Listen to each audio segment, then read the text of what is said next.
Hello everybody, this is Maniac 4 Bricks. I'm here once again with a LEGO haul, and unfortunately, again, I had a few audio issues, so I'm re-recording the narration to go along with the haul footage.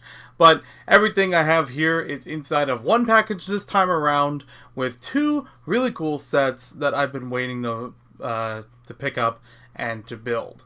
Now, when I bought this from a Facebook Marketplace listing, it was from a location that was very hard to get to, or at least very hard to meet with the person in, get the right scheduling and everything. So we agreed that it would just be sent in the mail. They had also mentioned including a minifigure with the purchase absolutely for free. So that's what this little figure here is doing right now.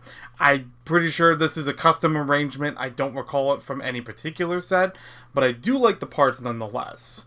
It has a Nia head. It's got a standard black version of Wildstyle's hair. And the torso I may have seen before, but it's still very, very cool. Now the next set we have on top here, this is already exciting. I like that they did a little design with the box itself. I don't know why it's only done with this one and not the one underneath it. But as you can tell, it is a Paradisa set. From 1994, we have 6402 Sidewalk Cafe. And this is a theme that I've only touched upon a little bit in my past. I only have one or two other proper sets, and then occasionally getting some pieces from this theme. So, I believe the other one I have is Seaside Cabana, if I remember correctly, which also has a very similar aesthetic to it compared to some of the other Paradisa sets. So these might actually pair together very well. I'm going to have to find that one and group them together and to see if I can make a very cool, outdoor patio design thing with the sets, side by side. So, this is a set I have never built before. I am very much looking forward to this one as far as building it, and I did want to take a closer look at some of those pieces, because there are a couple interesting things in here, other than the Paradisa pink itself. So, one thing of note, and this is something that I knew from the listing itself before even purchasing it. Well, you got the figures there. I'll move them to the side. They look like they're in good shape too. But one thing that I noticed from the listing, even before I purchased it, couple of printed elements in here, which I believe are theme exclusive. I don't recall if they've been in other themes outside of Paradisa, but nice to see two of them included here for little ice cream scoops. There's a little ice cream fridge as part of this assembly. And there's a couple other really cool accessories in here too to fit with that. I love this torso. I don't think I have this torso even on its own anywhere. And it reminds me of one that I've seen in Lego Loco. I'm not trying to build the Lego Loco figures, but I've always been curious every once in a while, if I could find the pieces that make up those characters. Unfortunately, this blue cap, the classic version of this blue cap is bent, but I also have billions of them, so I'm not worried. I could always find a replacement. But the thing that really caught my eye from this listing in particular is this sticker sheet. This is still on the original paper as it would be in the set. And I think I understand why. And I also understood this even better after building this set, talking, after the fact of recording this. It was part of a stamp, or, basically one of those assemblies where you put a sticker across multiple pieces. You can kind of see it along the box itself, but there is a 1x6 plate and a 1x6 brick that this sticker goes right across. So, unfortunately, I don't want to mess with the sticker itself or even other elements. So I'm gonna keep it where it is.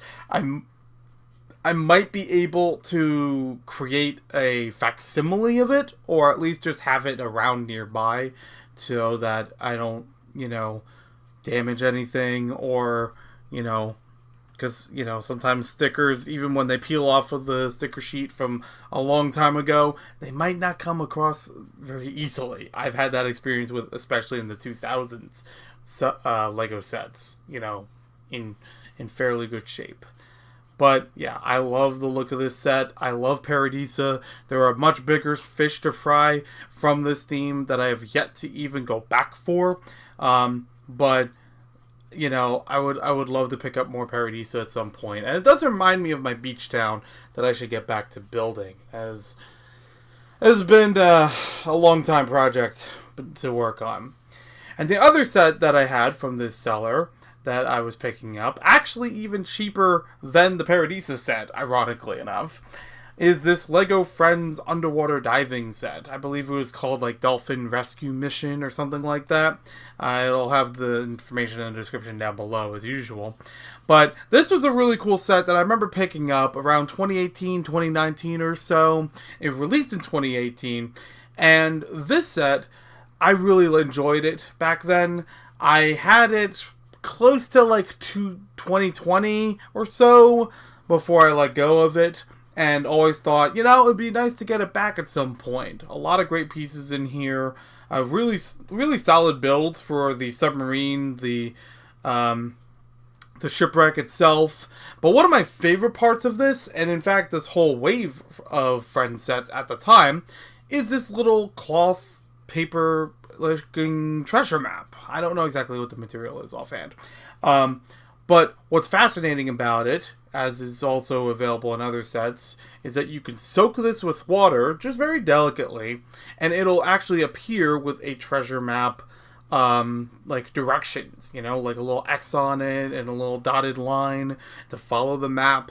It's really cool. I do want to try that out at some point. I won't be trying it out for this video itself, but, you know, I do want to bring it up on the main channel as its own thing. For another larger video that I want to work on. So, I also do love this little rover, or submersible, if I may. It reminds me a lot of Expo from LEGO Dimensions. It's like that little robot that you can build with the starter pack. It uses a lot of the similar pieces to it just by chance, or just by the size of it. I will say in retrospect, having already built this set, and talking over, you know, my initial opening of this set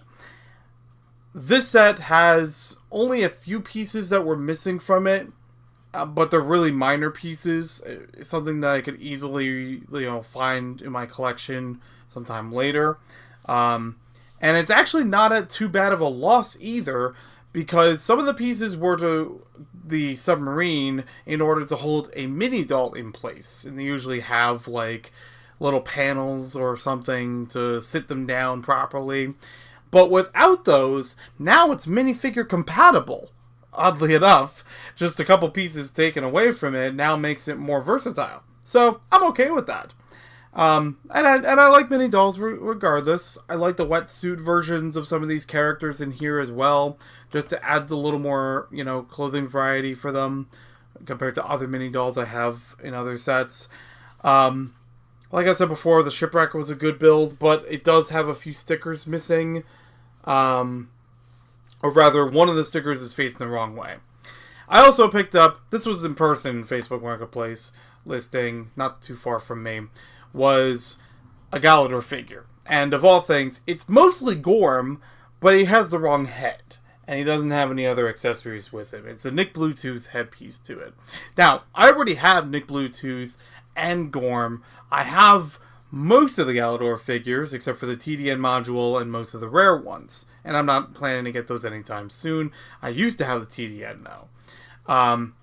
But I thought it was fun. This was really inexpensive, and I was already going to the seller for other things outside of LEGO, so I thought might as well pick this up. And I also thought, in hindsight, like, this might be kind of funny as, like, my version of Evil Nick, which, if you watch R.R. Slugger's channel, he has a video about a rare prototype version of Nick Bluetooth, where he's a little more decked out in Gorm aesthetic and outfit. But, yeah, I thought this would just be my own version of it, or at least a good way of just gathering more GALIDOR parts. Hey, sometimes it's fun to combine different things. There was the GALIDOR yoga 1 year at one of the LEGO conventions. So, you know, I could always just customize parts.